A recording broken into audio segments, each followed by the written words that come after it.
Once upon a time there was a desperate mother and her desperately ailing 8-year-old son. The boy had jumped into a rowboat, had fallen against an oarlock, an ostensibly minor injury, but the child was hemophilic. He was a bleeder, and the bleeding refused to stop. Doctors were summoned, and yet they could do nothing. For 11 days, the youngster lay semi-conscious and screaming in pain. It seemed certain that the boy would not survive. His mother notified the family priest, but to her astonishment, the priest remained cheerful, confident. God has seen your tears and heard your prayers, he told her. Do not grieve. The little one will not die. And in fact, he did not. A miracle, Mother called it, and the doctors, shaking their heads, agreed.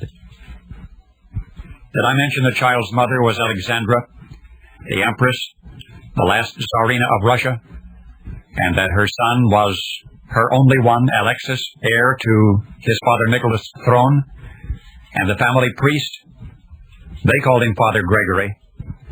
But the tragic history of Russia's last royal family recalls him by a solitary and infamous name, Rasputin. Oh yes, you learned of them in school. You've seen their lives in motion pictures. You thought you knew their story, but this is the rest of the story. As the parents of any hemophilic child could tell you, such family misfortunes enormously preoccupying, and thus preoccupied with the Tsar and the Tsarina, Nicholas and Alexandra, in the early years of this century. And yet, while medical science frequently failed them, a wild-eyed, self-styled holy man from Siberia achieved astounding results. Time after time, he stepped in when the doctors gave up and appeared to stop their little boy's bleeding through his own mystical gifts.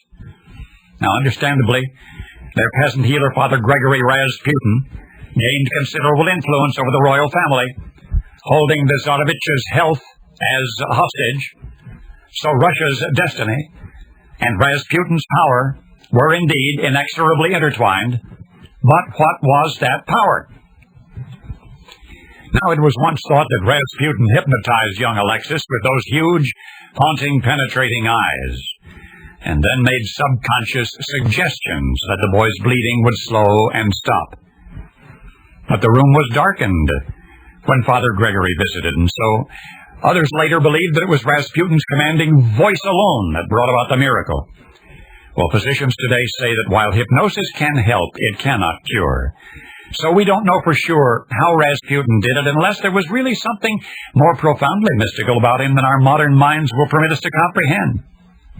For after the Tsar's son injured himself in that rowboat, autumn of 1912, after the doctors had given him up for dead, indeed after the boy had been given the last rites and his demise seemed imminent, only then did his mother get in touch with Rasputin by telegraph. Only then did she contact Rasputin, and he returned the Tsarina's frantic message with a telegram of his own saying that all would be well. No, Rasputin never visited the boy's bedside. It couldn't have been his eyes. It couldn't have been his voice. He made his bold against all odds declaration that the Tsar's son would be healed from his own peasant village beyond the Ural Mountains, 1,000 miles away. And now you know the rest of the story.